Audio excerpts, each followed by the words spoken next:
Hello students. आज का हमारा टॉपिक है एटिलैक्टेसिस। ये कंडीशन क्या होती है? इस प्रॉब्लम के अंदर जो लंग टिश्यूज होते हैं वो कोलैप्स हो जाते हैं। कोलैप्स का मतलब होता है सिकुड़ जाना। ठीक है। जो लंग टिश्यूज होते हैं वो क्या हो जाते हैं? सिकुड़ जाते हैं या कोलैप्स हो जाते हैं। ओके। ऐसा क्यों होता है? कि जो एयरवे है, ठीक है, उस एयरवे में किसी भी तरह का अगर ब्लॉकेज हो जाए या ऑब्स्ट्रक्शन हो जाए, ठीक है, ब्लॉकेज या ऑब्स्ट्रक्शन हो जाए तो वो क्या करेगा? लंग टिश्यूज में कोलैप्स कर देगा। ठीक है। तो उस कंडीशन को क्या बोलेंगे? एटिलैक्टेसिस। जैसे कि ये ट्रेकिया और इससे ये जो ब्रोंकियस निकलती है, इस तरह से ब्रोंकियल ट्री बनता है। ठीक है। और ये लंग्स होते हैं। ठीक है। तो अब इस कंडीशन में होता क्या है कि ये जो एयरवे वाला पार्ट है, ठीक है, जिससे मतलब गैस एक्सचेंज की प्रोसेस चलती है एयरवे से, अगर इस एयरवे में किसी तरह का ऑब्स्ट्रक्शन हो जाए या ब्लॉकेज हो जाए तो उस वजह से क्या होगा कि ये जो लंग टिश्यूज है, ठीक है, इनमें कोलैप्स हो जाएगा या ये सिकुड़ जाएंगे, प्रॉपर फंक्शन नहीं कर पाएंगे। ओके। तो ये जो कोलैप्स होता है लंग टिश्यूज में, ये या तो कंप्लीट हो सकता है यानी कि पूरा लंग में कोलैप्स हो रहा है, या एक पार्टिकुलर लोब जो है वो कोलैप्स हो रही है। एक पार्टिकुलर लोब कोलैप्स हो सकती है या कंप्लीट लंग भी कोलैप्स हो सकता है। तो एटिलेक्टेसिस में किस तरह की मतलब लंग की स्ट्रक्चर देखने को मिलेगी? जैसे ये इस तरह से, ये नॉर्मल है इधर वाला, और जो कोलैप्स हुआ है वो कैसा हो जाएगा? साइज में छोटा हो जाएगा। क्यों? क्योंकि ये सिकुड़ चुका है। ओके। एटिलेक्टेसिस में इस तरह का लंग कंडीशन देखने को मिलेगी। ओके। नाउ इसके बाद बात करें तो ये कंडीशन एक्यूट और क्रोनिक दोनों टाइप की हो सकती है। एक्यूट का मतलब क्या होता है कि कोई कंडीशन अगर या प्रॉब्लम अगर सडनली हो रही है, कुछ टाइम के लिए हो रही है, सिम्टम्स कुछ टाइम के लिए अपियर हो रहा है, तो उसको क्या बोलेंगे? एक्यूट। और क्रोनिक का बोले अगर कोई कंडीशन लंबे टाइम तक चल रही है, प्रोलॉन्ग टाइम तक, और वो ठीक नहीं हो रही है, ठीक है, तो उसको क्या बोलेंगे? क्रोनिक। ओके। नाउ इसके बाद अगर किसी कॉजेज़ की बात करें जो ये कंडीशन क्रिएट कर सकती हैं, तो इसकी कॉजेज़ को डिफरेंट दो टाइप्स के क्लासिफिकेशन में डिवाइड किया गया है। फर्स्ट वन इसके अंदर आता है ऑब्स्ट्रक्टिव एटिलेक्टेसिस, यानी कि लंग टिश्यू जो कोलैप्स हो रहे हैं वो दो वजह से कोलैप्स हो सकते हैं। मेनली कॉज हो सकती है, एक तो ऑब्स्ट्रक्टिव हो सकती है और एक नॉन ऑब्स्ट्रक्टिव। ओके। अब पहले अपन बात करते हैं ऑब्स्ट्रक्टिव कॉजेस की। इसमें फर्स्ट वन कॉज होएगी म्यूकस प्लग। जो ये ब्रोंकियल्स है, इनके अंदर क्या होता है? म्यूकस मेम्ब्रेन होती है जो म्यूकस का प्रोडक्शन करती है। अगर मान लो किसी एबनॉर्मल कंडीशन में म्यूकस का प्रोडक्शन या सीक्रेशन ज़्यादा हो रहा है, ओके, तो उस सिचुएशन में क्या होगा? ये म्यूकस ये एयरवे के अंदर या ब्रोंकियल्स के अंदर जमा हो जाएगा। ओके, इस तरह से। और ये क्या करेगा? जो एयरवे है उसको ब्लॉक कर देगा। ओके। या ऑब्स्ट्रक्ट कर देगा, जिसकी वजह से क्या होगा? नॉर्मल गैस एक्सचेंज नहीं हो पाएगा और लंग क्या हो जाएंगे? कोलैप्स हो जाएंगे। ओके। एक ये कॉज हो सकती है ऑब्स्ट्रक्शन की। दूसरी कॉज क्या हो सकती है ऑब्स्ट्रक्शन की? Foreign bodies. अगर एयरवे के अंदर या जो ब्रोंकियल ट्यूब है या ट्रेकिया, इसके अंदर किसी तरह का फॉरेन ऑब्जेक्ट या फॉरेन बॉडी आके इसके अंदर अटक जाए या फंस जाए, ठीक है, तो वो कंडीशन भी क्या करेगी? एयरवे को ब्लॉक कर देगी। ओके। जिस वजह से एयरवे अपना प्रॉपर फंक्शन नहीं कर पाएगा और लंग्स क्या हो जाएंगे? कोलैप्स हो जाएंगे। ओके। और थर्ड वन ऑब्स्ट्रक्शन कोज में क्या हो सकती है? ट्यूमर। अगर जो एयरवे है उसके अंदर किसी तरह का कोई ट्यूमर प्रेजेंट है तो वो क्या करेगा? जो ये रास्ता है, जैसे यहाँ पे ट्यूमर प्रेजेंट है यहाँ पे ट्रेकिया के अंदर, तो ये क्या करेगा, यहाँ की जो पासेज है इसको ब्लॉक करेगा। ओके, और ये ब्लॉक करेगा तो नॉर्मल फंक्शन नहीं हो पाएगा। ओके, सो ये ऑब्स्ट्रक्शन वाली कॉज हो गई mucus plug, foreign body and tumour. Okay, next इसके बाद बात आती है नॉन नॉन ऑब्स्ट्रक्टिव एटिलेक्टेसिस, यानी कि जो नॉन ऑब्स्ट्रक्टिव कंडीशन है वो कौन कौन सी हो सकती है, लाइक इंजरी, अगर चेस्ट में किसी तरह की इंजरी हो जाए। ओके, और वो इंजरी की वजह से क्या हो, एयरवे अफेक्टेड हो, ठीक है, या लंग्स अफेक्टेड हो, या लंग्स में कोलैप्स हो जाए, तो उस कंडीशन को क्या बोलेंगे, non obstructive. Okay, second one है इसके अंदर प्लूरल एफ्यूजन, अगर जो प्लूरल कैविटी है या जो लंग्स के जो कवरिंग होती है, ओके, आपने सुना होगा लंग्स की कवरिंग होती है, उसके बीच में प्लूरल स्पेस पाया जाता है। ओके, तो इस प्लूरल स्पेस के अंदर अगर फ्लूइड का फॉर्मेशन हो रहा है, किसका फॉर्मेशन हो रहा है, फ्लूइड का फॉर्मेशन, कहाँ पे, प्लूरल कैविटी या प्लूरल स्पेस में, तो उस कंडीशन को क्या बोलते हैं, प्लूरल एफ्यूजन। तो इस तरह की अगर कंडीशन डेवलप हो रही है, यहाँ पे फ्लूइड का फॉर्मेशन हो रहा है, तो ये क्या करेगा, इस कंडीशन की वजह से लंग्स पे प्रेशर पड़ेगा। ठीक है,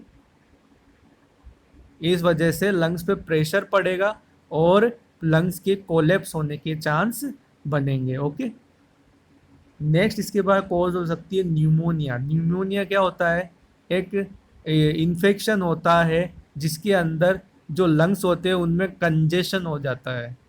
ठीक है, या एक्सेसिव म्यूकस प्रोडक्शन होता है, यहाँ पे इन्फ्लामेशन होता है, स्वेलिंग होती है, जिस वजह से लंग्स के अंदर कौन सी कंडीशन आ जाती है, कंजेशन की कंडीशन हो जाती है, यानी इसमें जो है म्यूकस और जो स्वेलिंग वगैरह होने की वजह से कंजेशन हो जाता है। ठीक है, तो इस कंडीशन में भी लंग्स कोलैप्स होने के चांस होते हैं।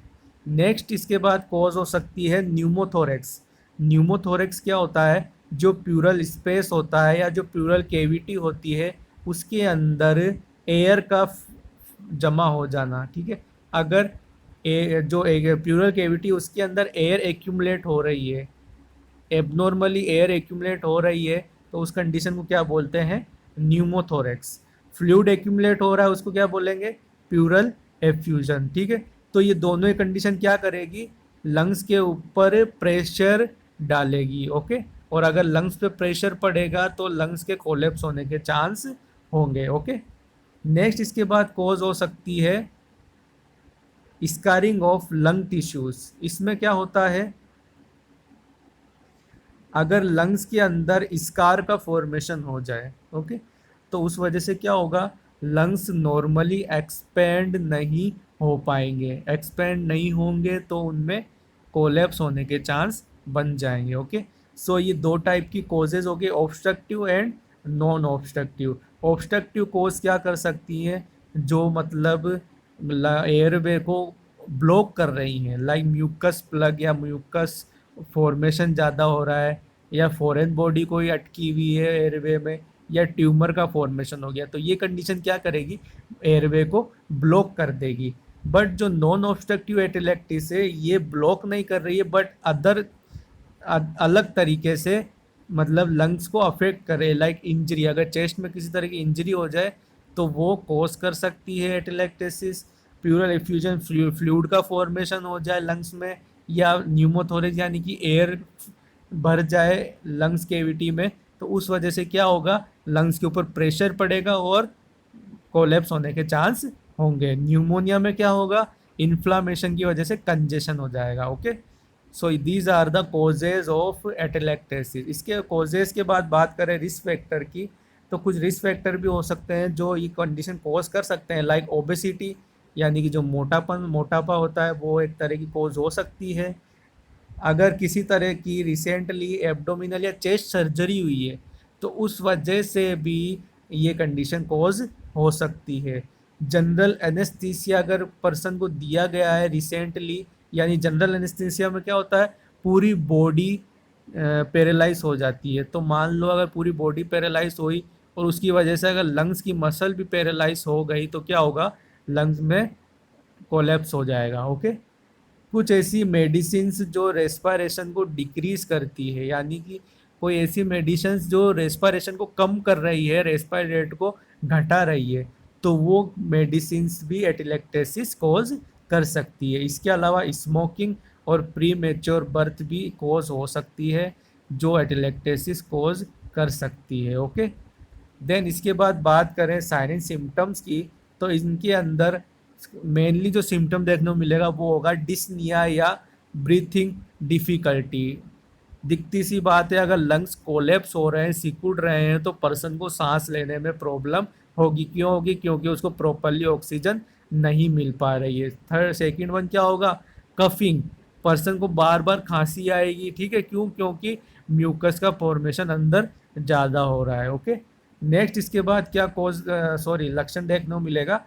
Chest pain. चेस्ट पेन क्यों देखने को मिलेगा? क्योंकि पर्सन के लंग्स में हेवीनेस होगी, वो कोलेप्स हो चुके हैं, नॉर्मली फंक्शन नहीं कर पा रहे, इस वजह से पेशेंट को पेन फील होगा चेस्ट में।